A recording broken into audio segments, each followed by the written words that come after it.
Hey everyone, Tom here. Welcome back to my channel. So, the track that I just shared recently was Stallion Rider, which I composed using a bunch of Audio Imperia sample libraries, a lot of the ones that were used in the Native Instruments sale, and also a few other libraries just for things like woodwind effects and stuff like that.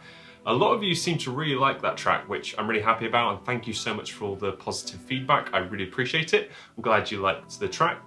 And a lot of you asked to see a behind the scenes video for this track, so let's get straight into it. Without further ado, let's just go and dive into the track. All right, so here we are. Let's basically, I think, first take a listen to the whole track. And obviously you've seen that MIDI piano roll scroll video that I posted sharing the actual track. Maybe I'll try and go through and just highlight a few sections so you can actually see it one at a time rather than, just the whole thing highlighted. All right, let's take a listen from the top.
Alright, so that's the track. So we'll start with the intro and then build our way through.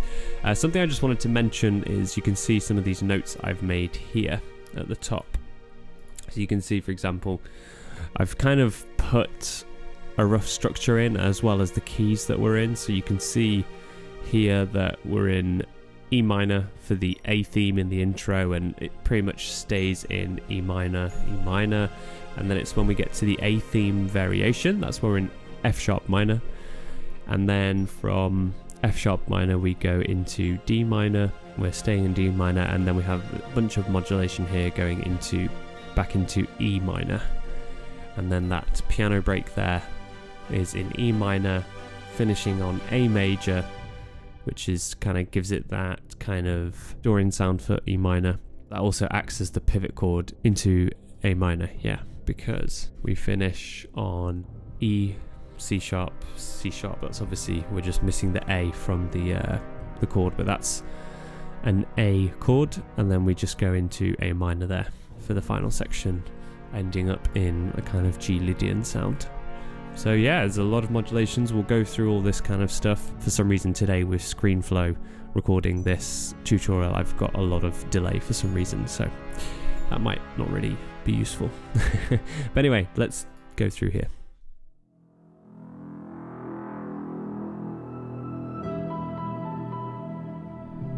So the main thing is that's that melody that you hear over and over. So this is the melody. You'll be able to see it on here while I'm playing a bit, and maybe if I do this, that might help.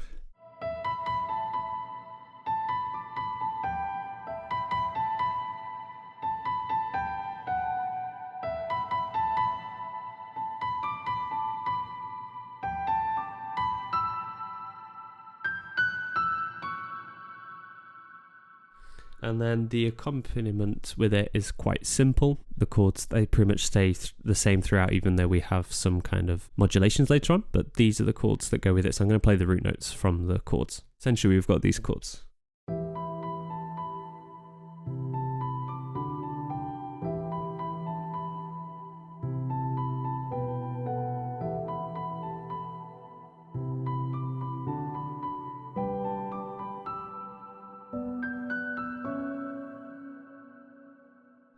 So I had this melody for quite a long time. I mean, like maybe a year, and I just kind of had it sketched out here on the piano with some sort of strings, ensemble patch or something, and then an idea of where it would go, which eventually became this kind of thing.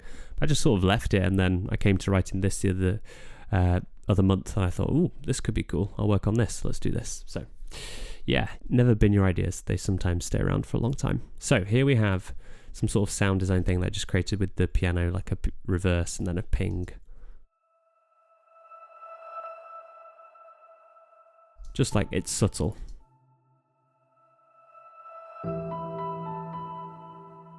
But it's really nice.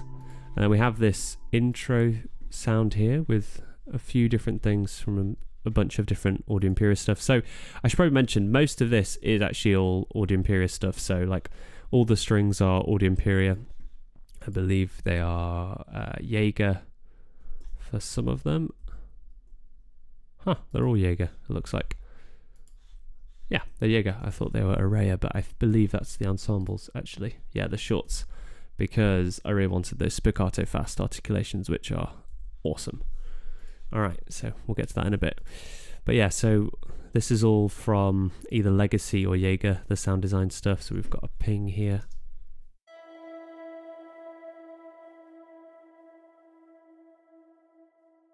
And we have this guy. That thing normally sounds absolutely massive, but I think I just got rid of some of the low end there.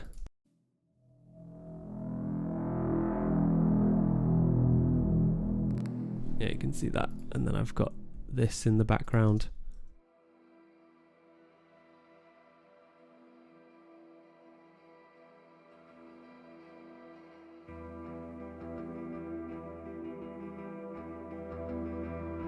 Believe it or not, it's actually that. I love these Angel kits from Trader Guitars too. But yeah, I just completely messed up that sound to create a nice little background ambience. And then this really cool thing here.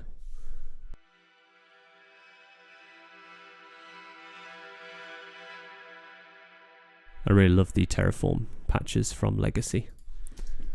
Alright, and so altogether that synth stuff all sounds like this.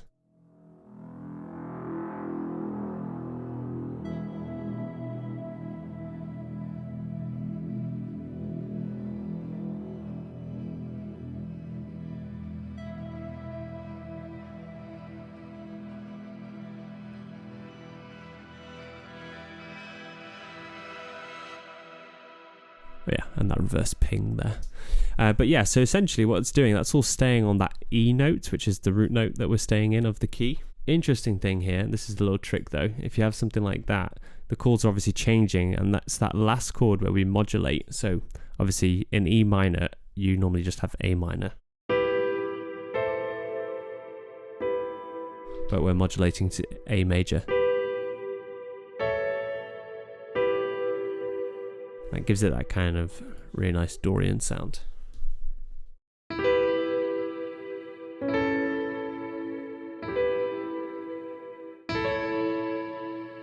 And obviously what you'll notice is that E stays the same.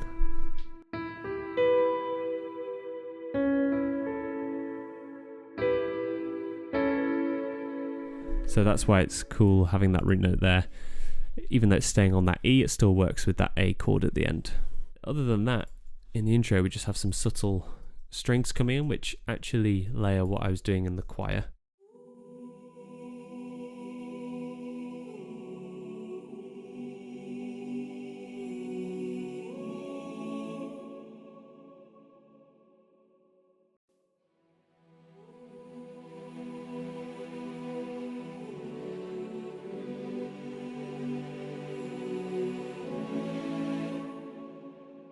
It's all like really quick changes. I would have loved to have stayed on that chord a little bit longer, but I don't know, just felt right for this track to stay there.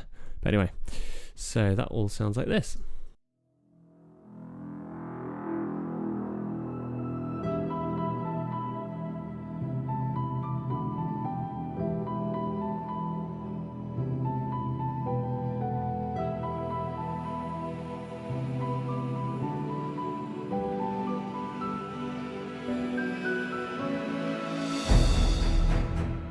And then we just have these strings playing here, low strings.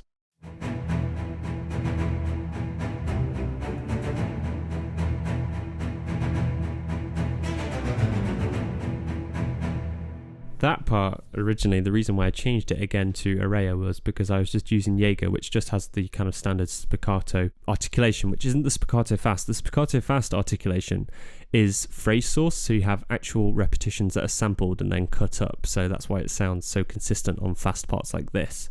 Spiccato slow, which is what you have in Jaeger, sounds really nice, but it just doesn't quite work as well for those kind of things. So, just give you an example.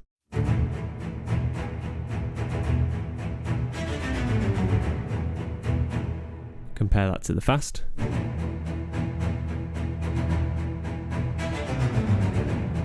Just so much tighter, and that's really good. Really feels like a real performance. So I've got that there. It's just really kind of just doing the root note, outlining the chords again, going E minor, C, D, E minor, and then just a run down the scale basically.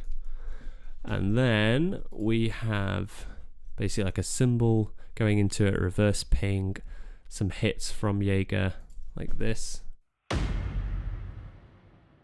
And then we kind of have the same theme repeating again. We have the strings playing together like this.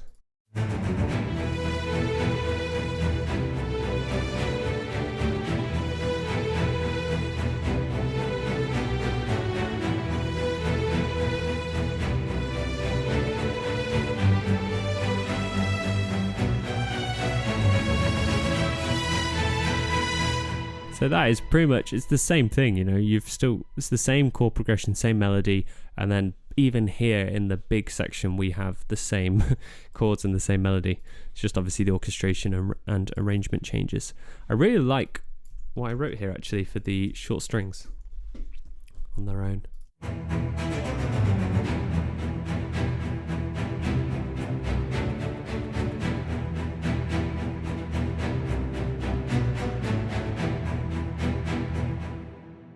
I think I'm going to get to mixing a little bit later on. I'm just kind of showing the arrangement of the track now, and I'm going to get to mixing a bit later on because obviously this is quite a bit different sounding to how it comes out of the box. It's a lot wetter. Yeah, percussion is quite basic here. I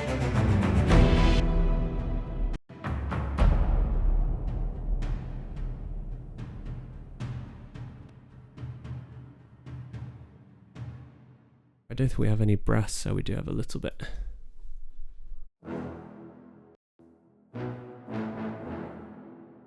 Again, just kind of accenting some of the chords, some woodwinds.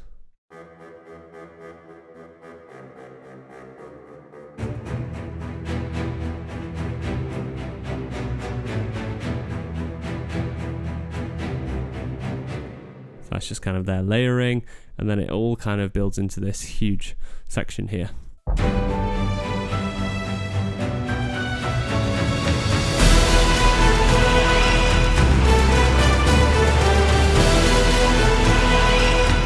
So here we have the strings kind of carrying on, doing very much the same thing, but you'll just notice these chords open up. It's all rather than being close like this, we have it spread out. I think just playing 2 notes in the higher strings, and then we have the low strings in that same kind of register, and then the melody is in octaves now.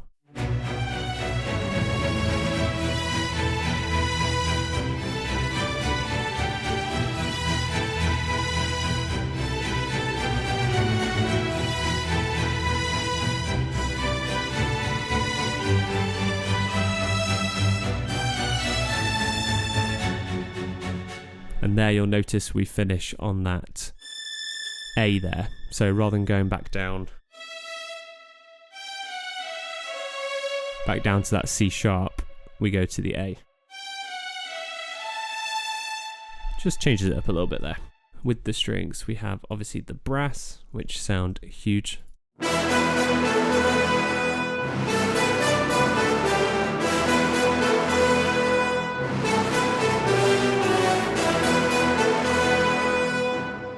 Now, obviously that might not be the kind of best programming on my part on its own, but with the strings, it sounds nice.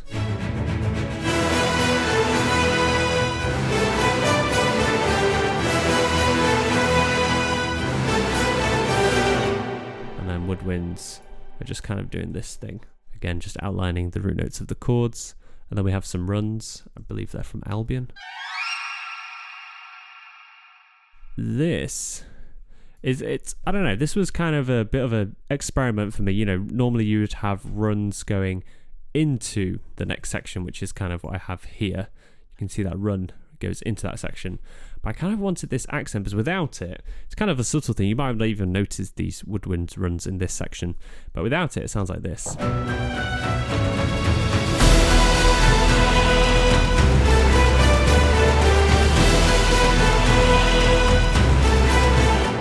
Just felt like it was missing something, you know, so I just tried the runs and I seemed to like it. It seemed to work, so that's why I did that. Just a bit of an experiment, bit of a weird thing, but I think it kind of works to fill in that space.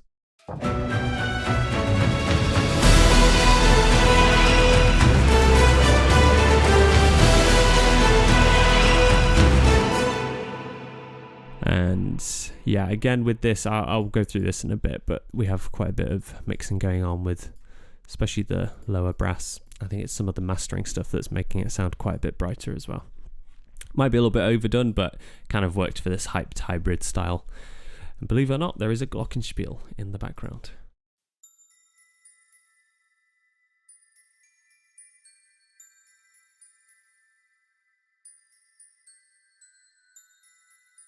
Again, just playing the melody. We have a lot of stuff layering each other, playing the melody. Let's just get everything that's playing the melody. Even the choir is, to be honest. Piano is, yeah.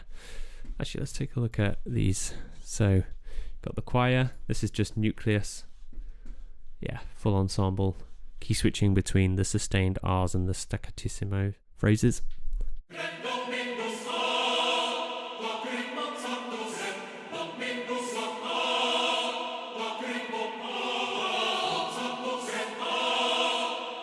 Again, maybe not the best programming on my part. I could have maybe put a short note layer underneath that note there, but you know, it works in the context of the track. I did that quite fast with that one. If we just add it with the strings, let's see.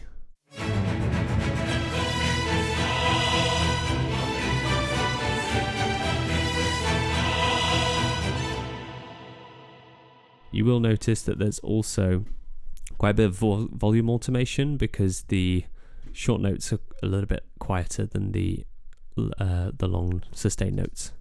But yeah, so that's that. We have obviously cymbal hits, cymbal roll, PRT, that kind of stuff. Again, some of it's nucleus, some of it's other things, I think.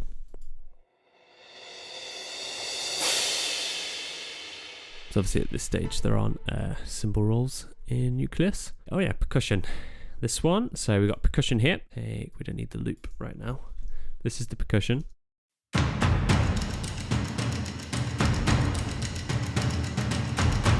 you can see we have these rim hits here, playing just fast 16th notes just to provide some pace to it.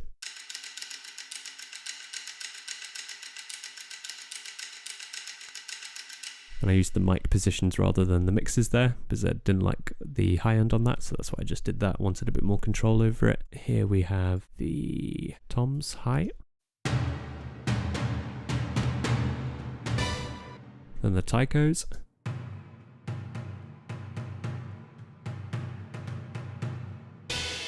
These other grandcasters and low drums all coming together to create this kind of sound.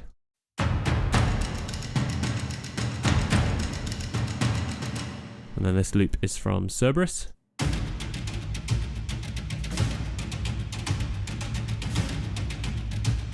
With everything, it's just there. You don't even really notice it, but it's providing that drive.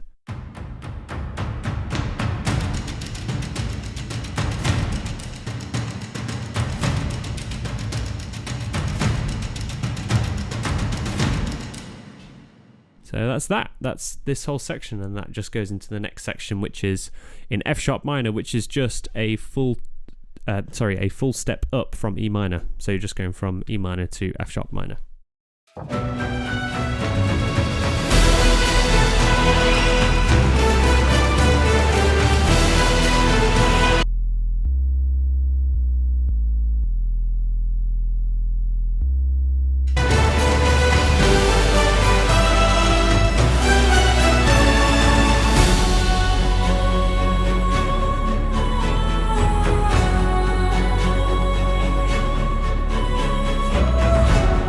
So this is pretty much the same kind of structure as we had before, just in a different key. I'm just going to show you the short strings, for example. It's the same pattern we have. So before we had E minor, C, and then C and then D. Now if you're in the key of E minor, let me try and get this patch up here. So if we're in the key of E minor, right, so we've got different steps in the, different intervals in that. So we have 1, there's your 8 notes in the scale. And there are all the chords. So E is 1, then 2, then 3 is G, then 4 is A, and so on. So this we have C major, which is 6, 7 is D, and then 1 is E minor, obviously. So if this was in Roman numerals, you would do obviously the uppercase 6, 7, and then lowercase 1 in Roman numerals. So that's what I mean is when we go into this new key, it's just the same progression. So we have 1, 6, 7, 1, and then obviously it's different numbers here if you were taking it by numbers, but it's just the same chords just lifted up a whole step basically. So we're going from E minor to F sharp minor, and that's a very common thing that you have in film scores. John Williams does a lot of this kind of stuff where he goes up a step as like the story's moving forwards, then maybe come down another scale or something like that. So just little movements like this are really good. That's just one type of modulation, and it's this kind of stuff I was just experimenting with it because I heard it in a score, this kind of thing. I was like, right, I want to try it out in one of my tracks. So this is how you really, if you want to get better at modulations, you just try things out. And I always think, so obviously up to here we've had the piano kind of outlining the main melody, so everyone kind of goes, okay, so this is what this vibe of the track is like, because maybe before that piano came in you heard these low synths and stuff, and you thought it might give it a kind of different vibe within the track, but then the piano comes in and it's a completely different kind of sound. So that's kind of sets it up. Then we go into this driving section with the low strings into like the first kind of full, well not full, but partial orchestration and arrangement of the melody playing on the violins, the violas, and we have other strings and low strings playing the chords and root notes on short strings, a bit of percussion and stuff that's outlining the melody, and then we get really big and epic here. And because we're already really big here, I could either bring the energy down or keep it up, but if I just kept it up without changing key, it would kind of sound repetitive. So that's why I went to this new section with it's the melody as well. You'll notice is basically a simplified version of the main melody, and we've just gone into that new key. Just you don't really notice it, but it just you don't notice that it's this massive, well, it's not a massive key change, but you don't notice it as like this abrupt key change, so it just flows nicely really.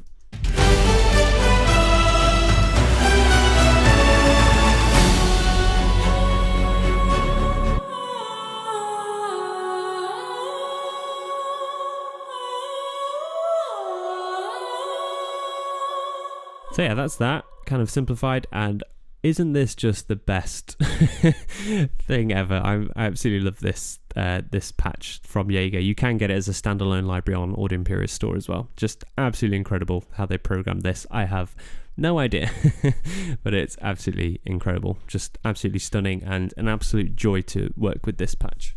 But yeah, so that's just a simplified version of the melody. Let's get it with the strings in there.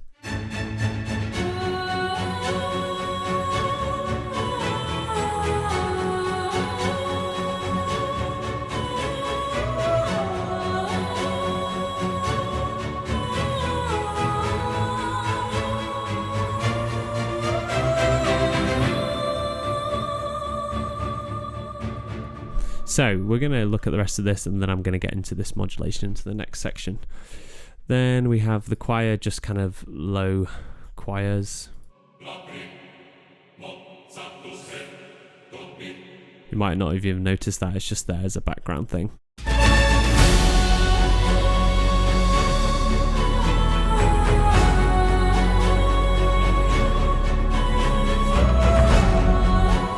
And then again, percussion is just kind of doing basic things, outlining accents. We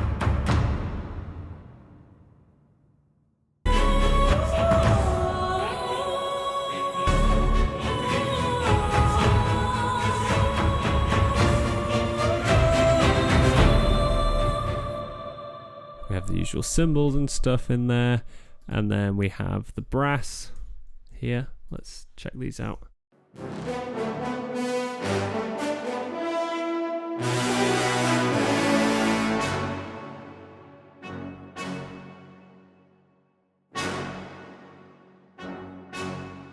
They're just doing the root notes, as you can see, just that F sharp on the low brass and the trumpets.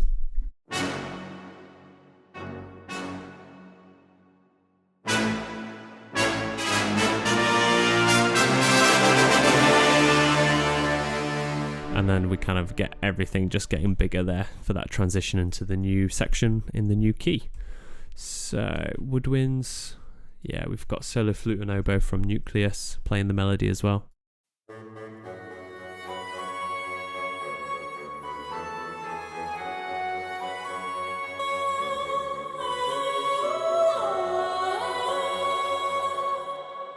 And then we just have some synths doing stuff down here.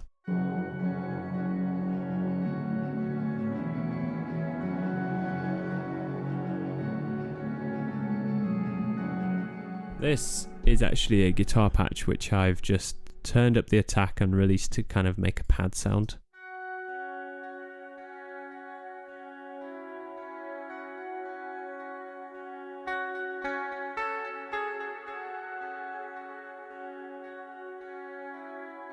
Yeah, so I really like that. Sounds really nice.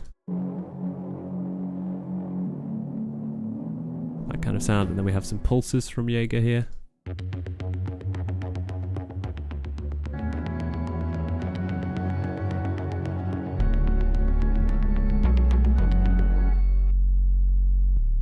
And that's the sub just from the EXS24 in Logic, which just, man, it sounds so thick. And you'll see, again, I'll talk about this in mixing later, but I've purposefully cut out the low end on other synths when the sub is playing, just because I know I can control it really well and get it consistent with everything else, so that sub's kind of playing throughout the whole track, but it just sounds so good in here.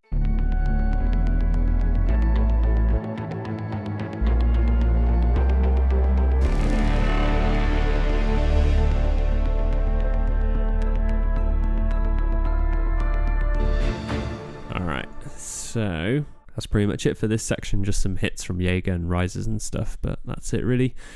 So this next section, here we have what I've titled modulation. So what does this mean? This one, I actually can't remember what I did, so I'm going to have a look at it.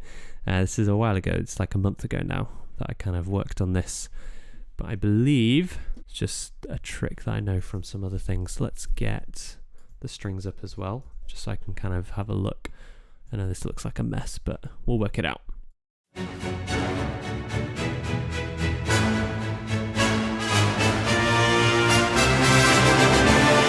So main thing here is we're playing B flat, C, and then D minor. So again, if you remember what I said before about that chord progression 6, 7, 1 in a minor key, that's the same thing. For D minor, B flat is chord 6, C major, so B flat major, C major is chord 7, and then obviously D minor is chord 1. So we're doing that same kind of pattern that we have before, where we've had, you know, that 1, 6, 7, 1, which is a very common kind of progression that you hear in a lot of music. But yeah, we just kind of modulate out of F sharp minor into D minor, so you can kind of see it sounds a little bit like we're moving out of the key, because we are. So this is a bit more abrupt.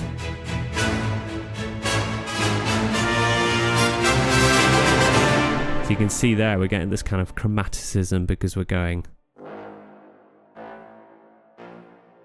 So we're going from A flat, A, B flat there.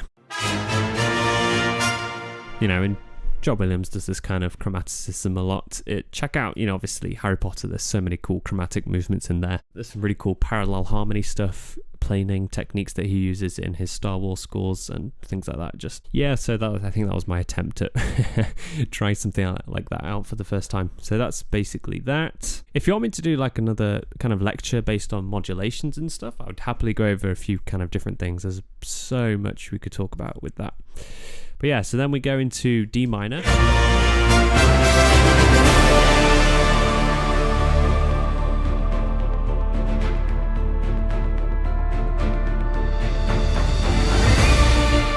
So again, here, because we've built up, it's big, big, and big, and then I wanted it to kind of die down and have this chilled section before we introduce a new theme, which is kind of the B theme, I've called it. So we've had that A theme playing throughout in different keys, and then we go into a B theme, which I've called the soaring theme. And yeah, so here, it's kind of just letting the synths take over there in this space. And it's just playing these little motifs, which don't really have anything to do with the rest of the track, but it just works nicely.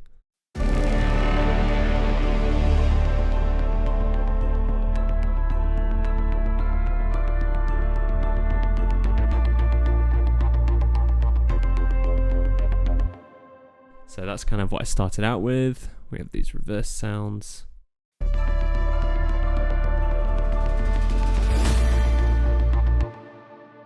The low strings. Actually, I really like this transition that I did here, going from that previous section here. So rather than just going up in the chords, going from B flat to C to D, you can see I'm going down because I knew the strings were kind of this register and I wanted them in this register for the next section. So I tried to kind of create a transition down. So all I'm actually doing here, I know it might look quite complex, is just the chord. That's an inversion. Again, inversions, so it's the same chord, just going down in inversions. So yeah, I was just trying to show that all I've done is just basically some sort of inversions. So that sounds like this. Let's get it without the short, low strings.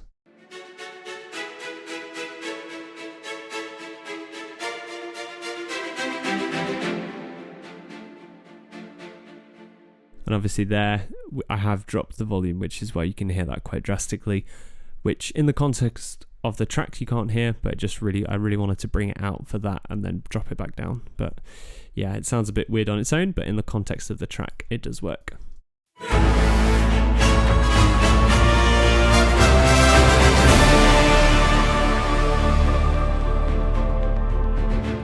One thing you'll see is that what the melody is doing, the strings here and the trumpets are actually outlining a bit as well in their rhythmic sections. So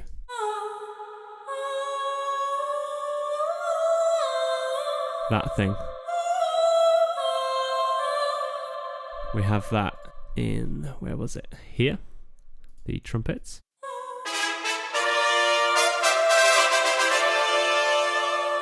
So it works really nicely. Yeah, try that out sometime, you know, and that's why I've done chord inversions here as well, so that they actually work with what the melody's doing, even though that's the same chord, just has that inversion there. Yeah, so highly recommend that. If you're wondering how I made it kind of sound like this, if you've got Nucleus and you're trying to use the performance patches, you can see here I'm key switching between the sustained and I believe staccatissimo notes.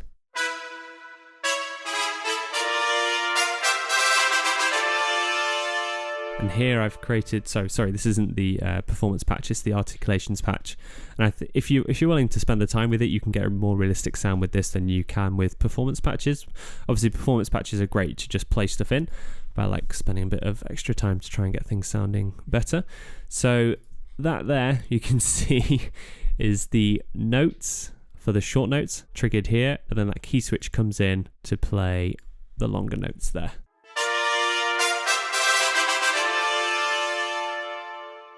And it's just the mod wheel at the end there going down in the dynamics. So that's that.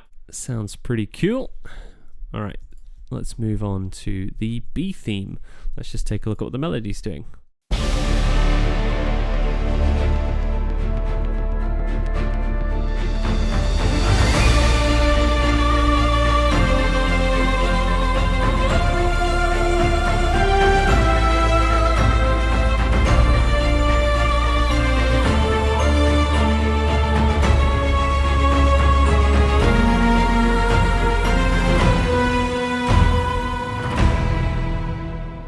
And then again at the end here, we modulate our way back into E minor, the key that we started the piece in, but I'll get to that in a bit.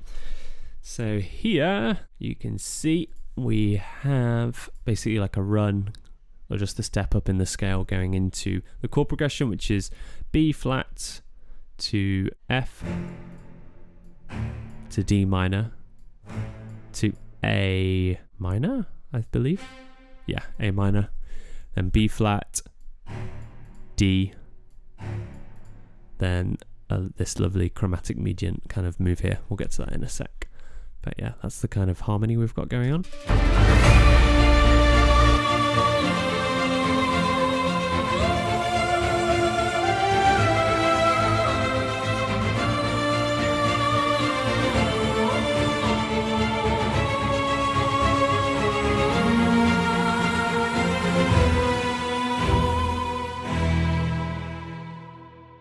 Then we have the percussion here, which is quite simple.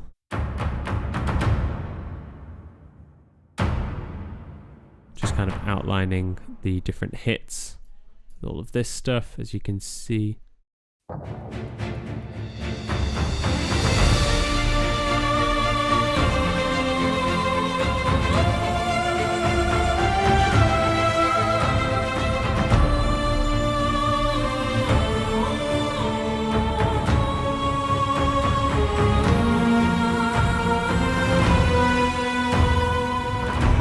So originally I had it like this.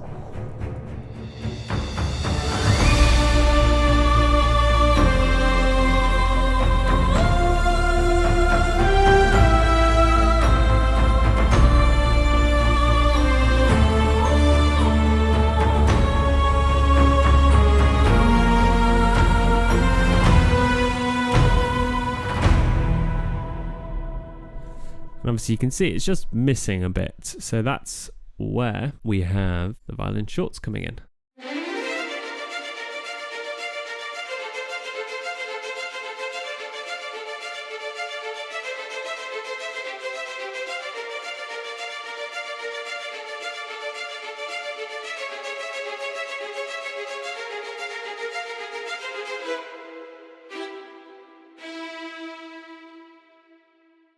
That's going with the other shorts.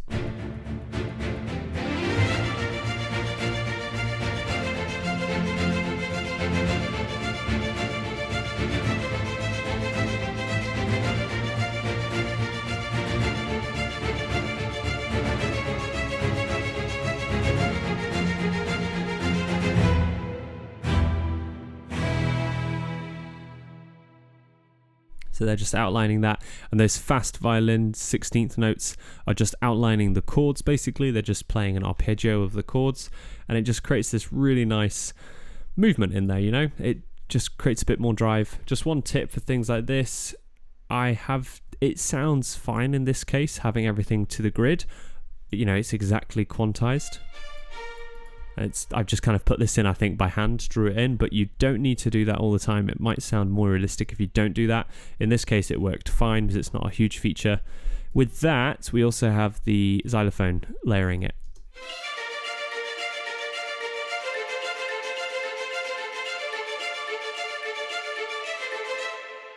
I bet you didn't notice that, but it sounds nice in there.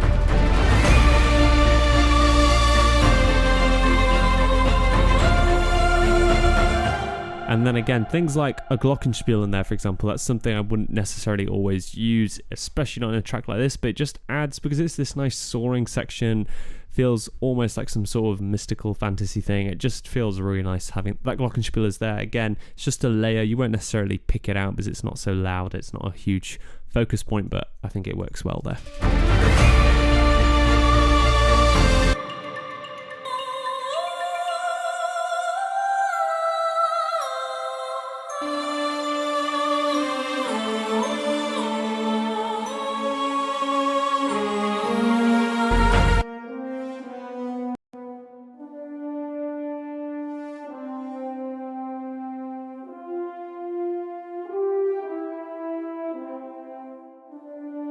So we have that there with the 6 horns playing that nice and calmly to layer in there. Again, you can't really hear it, but it's all playing part of that, you know, blending the instruments in the orchestra, creating a really nice lush texture.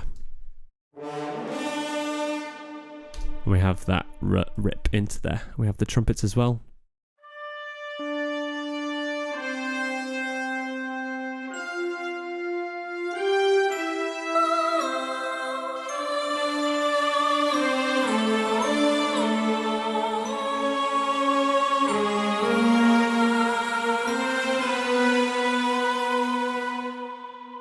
So that's the melody layered in octaves, I think in 4 octaves. Layering octaves, you know, a melody in octaves is a really good way to get some nice thick sounding melodies. Oh, and we have the same with the solo flute and oboe as well.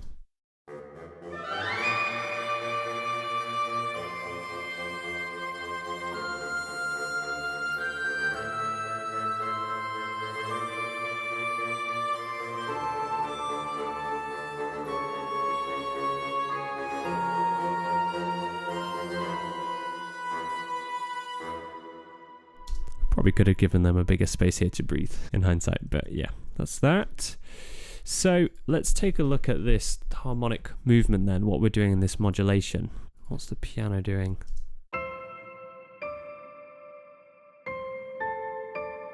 Also just melodies across 3 octaves. Let's just take a quick look at this before we look at the harmony, just so you can see what the synths are doing and the sound design.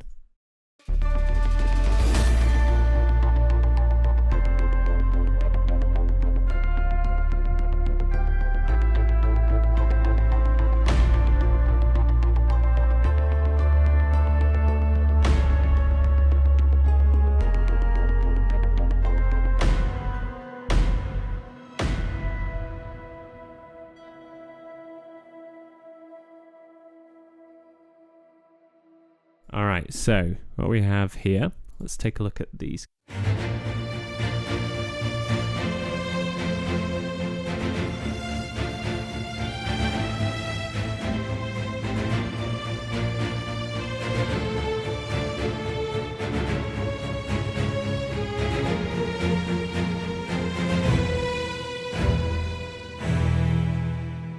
So we have the modulation starting around here. So before that, we're in that key of D minor, just playing that B flat chord, B flat major, F major, D minor to A minor, really nice progression there. B flat major again to D minor, and then from D minor, we're doing this kind of thing.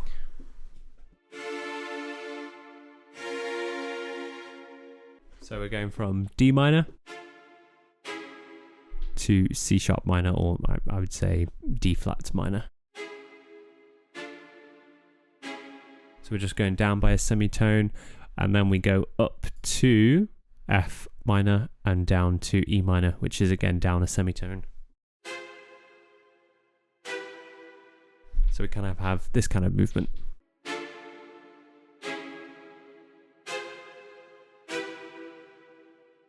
kind of seems quite jarring, and it is, but the melody and how everything flows in the context of the track works. If you just had that chord progression on its own, it wouldn't really work. But this is something cool. So let me show you this. So this is something I learned from Arne Anderson, actually, in one of his tracks, and I was like, that's very cool. I'm going to try that. So I've seen this, he does this a few times, and I know other people have done this as well, where you have, say you're in D minor, and then this is just a kind of normal progression going down by a semitone. Again, it's that kind of chromatic movement that you hear in John Williams type stuff.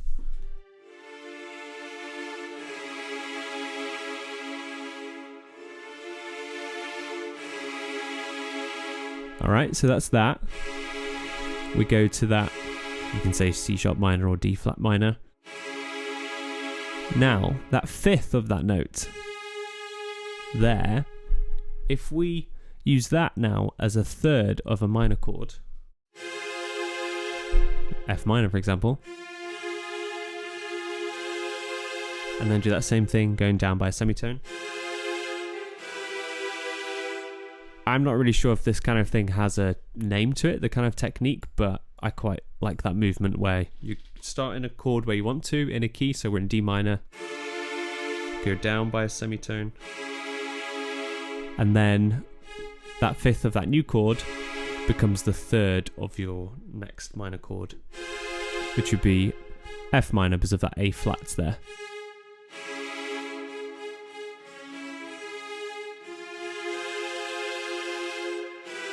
And then you repeat the same thing, just going down by a semitone there, or half a step. So yeah, that's essentially how I was like, how am I going to get from D minor to E minor? And that just kind of made sense. It's a new kind of modulation. It's not the same thing that I've done before, you know, going up a step or something. So I thought it's just something nice to try out there, and it seemed to work.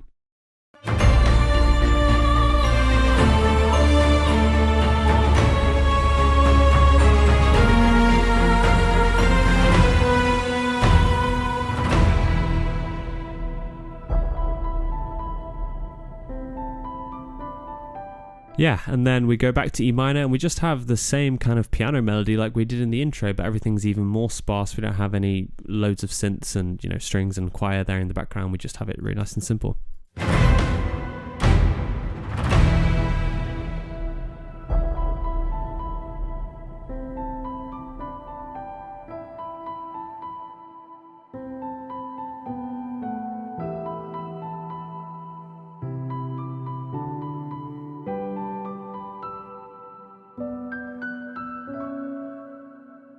And then all we had here was, you'll see it, a slowdown in the tempo. You'll see the tempo is slowing down here.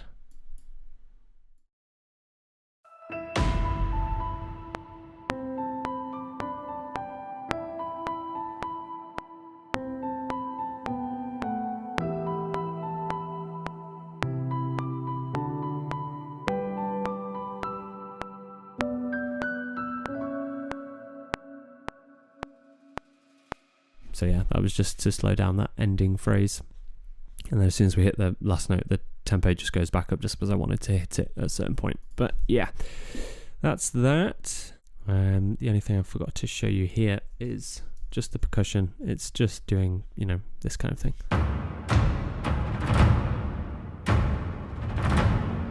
So in case you're wondering how I did those rolls, it's just, you know, those kind of notes, 16th notes.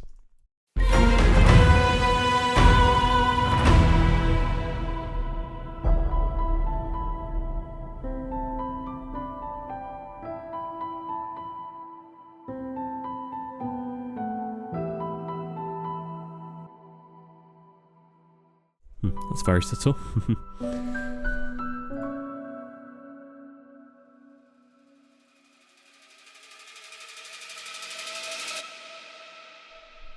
So that is just a riser that I bounced out from the legacy product from Audio Imperia. And here we go into one big final section. We're almost there. This is just a huge climax. I tried to make it even bigger than this, which was kind of tricky, but I want to, the reason I went to this key was because I found that it just sounded really good in like the horns, for example.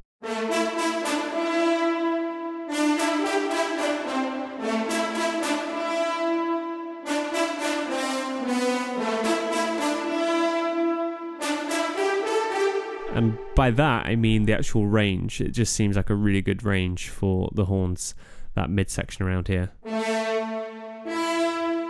So that's why I moved it here rather than having it down here in E minor or an octave above. That section around there just felt really good, so I wanted to bring it around here. We have the trumpets as well, playing with the performance patch.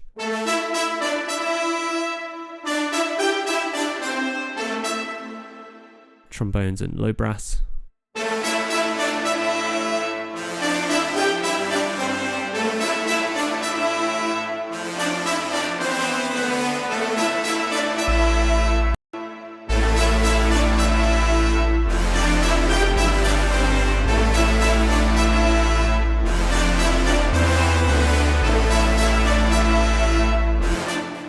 You can see there's this bit of tension in here, which I did by accident, I think, but I really liked it, where the trombone's going up to that B. And obviously the horns are going C and then B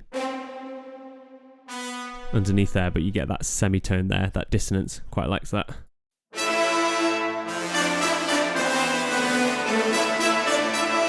So that's cool. Again, it's the same chord progression as before, just a different key. So we're going minor 1 chord of the key. We're in A minor now. So then we're going F, F major, G, A minor. So that's again 1, 6, 7, 1, and minor I mean. And then F, which is just going with the melody. That's playing in sixths. Really nice kind of harmony there. So that's the brass there. Woodwinds, same kind of thing as before.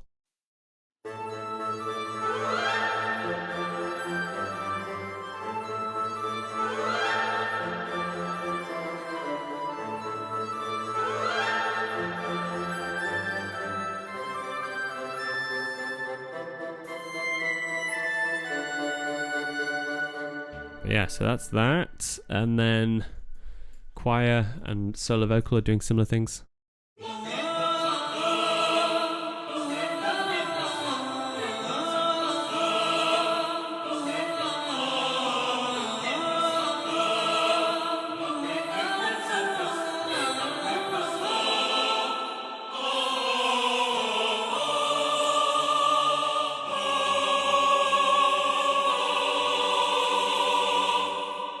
Again, you'll hear that the Merete patch there. I think that's how you pronounce it.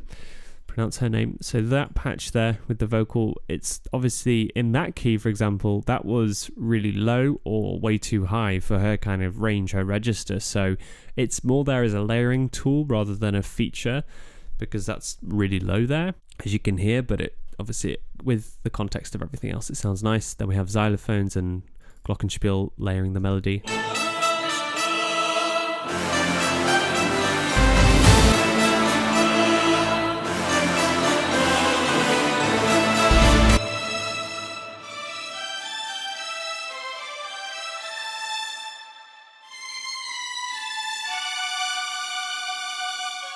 So again, we just have the violins 1, 2 and violas playing the melody in octaves again, and then we have our string shorts as well.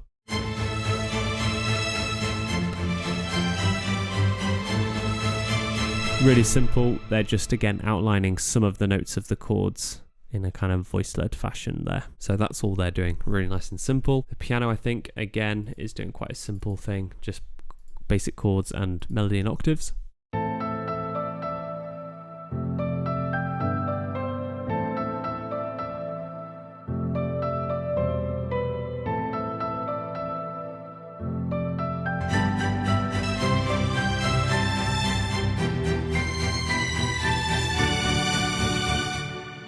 Sound design around here is quite simple. It's just a bunch of hits.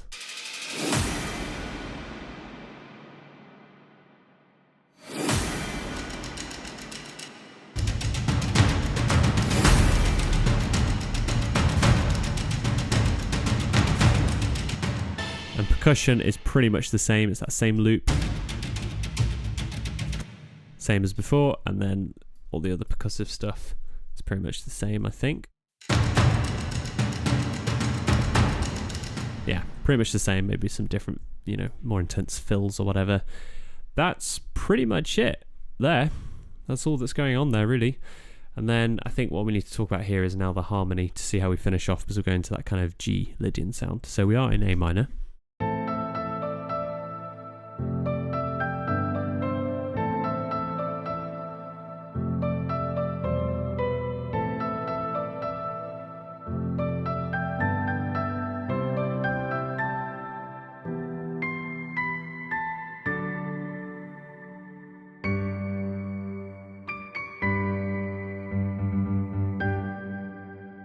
So, how are we finishing up? We have that same kind of progression at the end, how we have done before.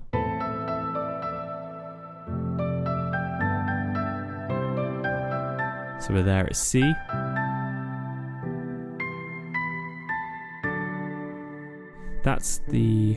We're going to D major. So it's the same kind of pattern as before, that going to that kind of Dorian sound with that. The same sound, but then we have this. We go to G major, which, you know, we've gone C, G. It should feel like we've resolved there. We've gone to G major, which is obviously the relative minor to E minor. It's the exact same notes. The E minor scale and G major scale have the exact same notes. They just obviously start on different notes. But we've gone E minor, D major, to G major, but because we have that C sharp there, which is that sharpened fourth, for example, if we're in G major,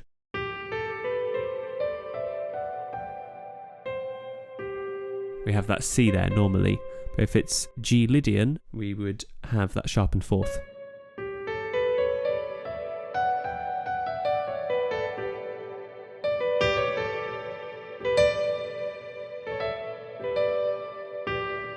So that's where that comes in there, and that's completely, you know, we don't have C sharp in the key of A minor at all, so that kind of throws you off a bit, that C sharp.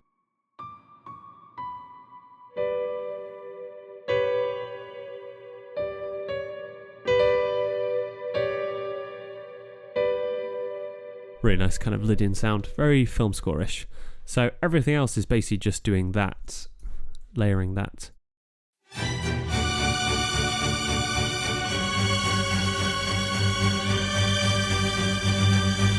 So some of them are going from that C sharp to the D, you know, rather than going C sharp B, and then some things are doing that F sharp, which is the 7th degree of the G major scale there, for extra tension with that C sharp.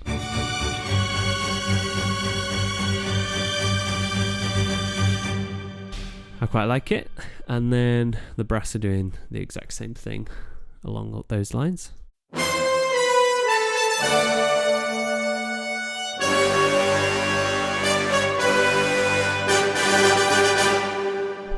And that's everything just playing this kind of fast fanfare style thing, which is just the chord at the end, G major. So we've got G in the bass, then we've got another G root note, another G root note, an octave above that, then another G, and then we have the chord B, D, and then G again at the top. So when you're kind of orchestrating or arranging a chord for an orchestral section like brass or across the whole orchestra, if you're going to be doubling any kind of notes, it's a good practice to have the root notes, for example in this case G, played the most, then the second most played note should be like the fifth, so that would be the D out of the G major chord, and then it would be the third, which would be B in this case for this chord. So that's why I've only got the B there once. I've only got the third there, the D, which is the fifth. I've only got that there once as well in this kind of layout, but it works like that. So for example, if you were writing out something for brass, let's have a look. I don't think I've got a full brass patch loaded up here, but for example, you would have in the low brass, like that, you'd have that low down, and then here we'd have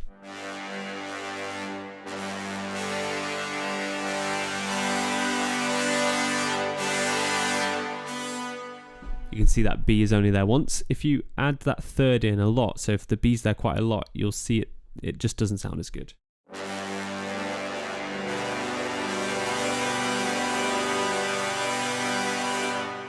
So, you know, that's just something that I thought some of you might find useful. And that is pretty much it. Yeah, I'm trying to think if there's anything else I should cover. There's quite a lot to this track, but at the same time, it's quite simple at the same time. So that's it pretty much. That's it. 65 tracks in total. I believe they're all in use. Yeah, so that's 65 tracks in total. Obviously, the track stack takes up one of those tracks, so maybe a little bit less, maybe around 60 tracks in total. That's that. All pretty much Audio Imperial libraries, just a few things here and there like woodwind runs and cymbal swells and obviously piano. That's the grandeur from Native Instruments. Yeah, that's that. Mixing. I just wanted to show you a quick example of this just so you can see what kind of difference this makes. So my advice is working with these kind of drier sounding libraries. They come with the reverb turned on. Now obviously I have my other mixing on here, so let's turn this off. Let's just keep the mastering on there, which is just a limiter. Now that sounds dark because it's the, let's turn that one off, because it's the microphone position. It's just how it is from the recordings. If you use the modern mix or the classic mix, they will sound a little bit brighter. So there's a bit of reverb on there, but I like to turn that off and then add my own reverb.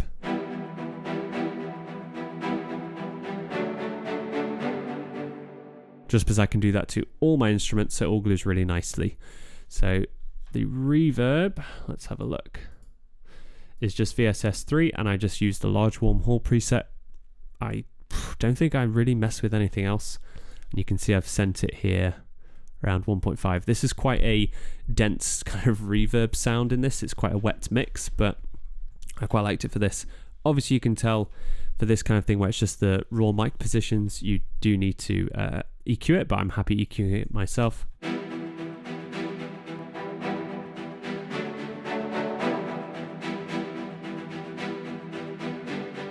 So there's mainly that kind of, those mids there that would kind of making it sound a bit honky or boxy, so that's why I got rid of that.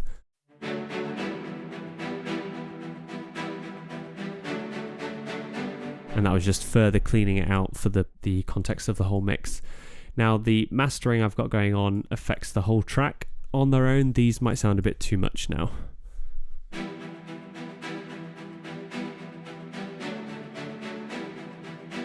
Even though it's just these little adjustments, you can see all I've done is I'm just kind of fixing little other problems. Whoops, didn't mean to do that. My mistake. What am I doing? Here we go. Yeah, so you can see I've just done these little tweaks here, just because that's obviously what the mix needed. It was just sticking out a bit too much there. This is just the Drama, which is basically a big bus compressor. It's on there at 50%, it's quite dry. You can see it's barely on the wet setting, so it's just affecting a little bit the clarity on there.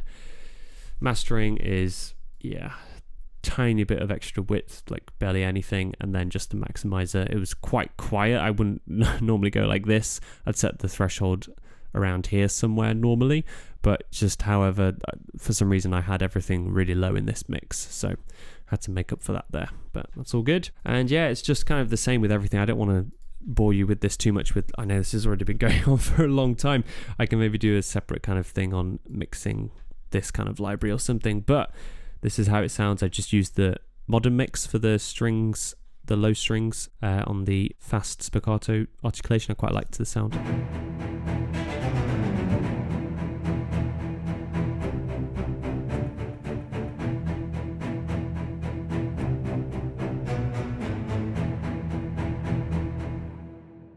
Exactly the same reverb, and how nice is that tail? VSS3, highly recommend that plugin around Black Friday if it goes on sale. Awesome reverb. So this is the EQ that I added.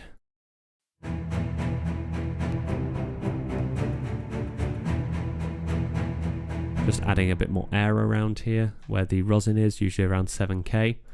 So if your strings are a bit dark, that's a great kind of area to bring it out with a narrow band, just something like this, you know, and just play around with it, don't go too crazy. You can find you can add a bit more air. I used to just do this to add air. Yeah, with a lot of libraries, you don't really want to be doing that. So just, you know, subtle things like that.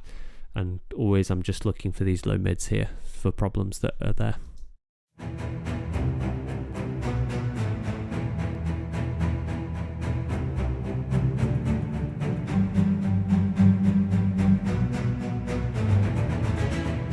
So that's that really. Yeah, that's it. I think we'll leave it there. I don't want to bore you with this too much. So that's it for this video. Thank you so much for watching. I really hope you found it useful in any way. Please let me know down below what your biggest takeaways were, and if you did enjoy this video, then please give it a thumbs up. It does help out my channel. If you're not subscribed already, subscribe. I've got some awesome content coming out, and hit that bell icon if you want to be notified when I release a new video so you don't miss it in your subscribers feed and whatever. Thank you so much for watching again. I really appreciate it, and I look forward to seeing you in the next video. All right, cheers. Bye-bye.